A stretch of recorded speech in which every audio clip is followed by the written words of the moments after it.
Kumusta sa lahat, mga kaibigan? Sa video na ito ay kikita tayo sa binary options. Ngayon, mayroon kaming pinakasimpleng diskarte para sa mga nagsisimula at para magsimula. Itinakda namin ang oras ng pag-expire sa 30 segundo. Ang halaga ng transaksyon ay 100 bucks. Time frame, mga kaibigan 5 segundo at magtakda ng 2 stochastic indicator at 2 moving average para sa isa moving average. Itakda ang tagal sa 17. At baguhin ang estilo, itakda ang pulang linya na nakasave sa kabuuan. At ngayon sasabihin ko sa iyo ng detalyado kung paano gumagana ang discarding ito. Sa pamamagitan ng paraan, ngayon ipapaliwanag ko, marahil ay mawawalan tayo ng isang signal. Tingnan mo, ang stochastic ay gumagana lamang sa 20, 0, negatibo, 8 na mga marka at sa pagitan ng mga markang ito, kapag ang presyo ay lampas sa 80 na marka, nang naaayon, ang signal ay na kailangan mong ibenta ang presyo na tayo ay nasa overbought zone at, nang naaayon, susubukan ng mga nagbibenta na gawin ang lahat para bumaba ang presyo at kapag, sa kabaligtaran, lampas sa 20 mark, gagawin ng mga mamimili ang lahat upang mapabilis ang presyo up. Iyon lang ang kailangan mong malaman tungkol sa indicator na ito ay gumagana din sa mga intersection ng mga linya at sa pangkalahatan. Ang mga gumagalaw na linya at moving average ay nakaset din doon. Ngunit nagsiset up kami ng hiwalay na mga gumagalaw na linya na nagbibigay din sa amin ng magagandang signal. And yes, sabi ko dito tayo magkakaroon ng signal. And by the way, we missed it. Let's open a deal for 30 seconds at this point to continue the price movement and wait for the result. At kaya, mga kaibigan, natapos ang isa transaksyon na may plus na $100 at 72 sa balance. Itakda natin ang halagang ito at magpatuloy sa susunod na asset. Isaalang-alang natin ang isa pang sitwasyon.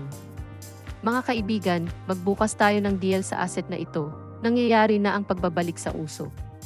Mga presyo magbubukas kami ng deal sa pagbili sa loob ng 30 segundo at maghintay para sa resulta. Mga kaibigan, 369 bucks sa balanse. Sa tingin ko ito ay mabuti. Itakda ang halagang ito at lumipat sa susunod na asset. Huwag nating sayangin ang ating oras, ngunit ayusin kaagad ang mga sitwasyon. Mga kaibigan, magbukas tayo ng sell trade sa asset na ito. Sa puntong ito, pababa ang trend natin. Ang presyo ay nasa maximum nito. At sa pangkalahatan, binuksan namin ng simple ayon sa uso. Hinihintay namin ang resulta. At kaya, ang mga kaibigan ay lubos na kumpiyansa at nakatanggap sila ng 708 bucks sa kanilang balanse. Itakda natin ang halagang ito at magpatuloy sa susunod na asset. Mga kaibigan, buksan natin ang ating reversal trade sa asset na ito. Ang mga presyo sa puntong ito ay nangyayari. Sa sandaling lampas sa 20 mark, ang presyo ay gumagalaw at, sa pangkalahatan, sa tingin ko ang lahat ay malinaw hanggat maaari dito. Magiging close ang deal, tingnan natin. Kaya, mga kaibigan, 1,360 bucks sa iyong balanse. Itakda natin ang halagang ito at magpatuloy sa susunod na asset. Mga kaibigan, iminumungkahi kong buksan ang susunod na buy trade sa asset na ito. Narito kami ay pumipindot patungo sa antas ng paglaban, kaya naghihintay kami para sa isang pagkasira at naghihintay para sa resulta. Kaya, mga kaibigan, 2,561 bucks sa ating balanse. Sa tingin ko ito ay isang kamanghamanghang resulta, kaya lumipat tayo sa susunod na asset at magbukas ng panibagong trade, tayo na. Kaya, mga kaibigan, tingnan mo, magandang sitwasyon, magbukas tayo ng buy trade dito. Bigyang pansin ang pagpapaliit na antas ng suporta ng linya at asahan ang kanilang intersection. Ang presyo ng stochastic ay lampas sa 20 mark, kaya ngayon ay papasok na ito sa zone, kaya huwag mag-atubiling magbukas ng mga trade. Kaya, mga kaibigan, 4,401 bucks sa ating balanse. Lumipat tayo sa susunod na asset. Buksan natin ang susunod na deal, tayo na. Mga kaibigan, tingnan ang asset na ito, buksan ang pinto sa isang transaksyon sa pagbili sa puntong ito at hintayin natin ang resulta. Dito mayroon tayong pataas na kalakaran.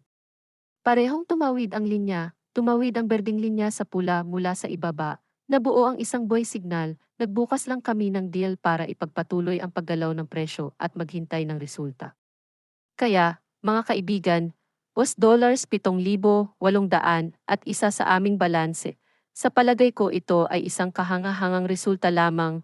Sa pangkalahatan, sa tingin ko ay tinatapos namin ang aming pangangalakal sa kamanghamanghang tala na ito.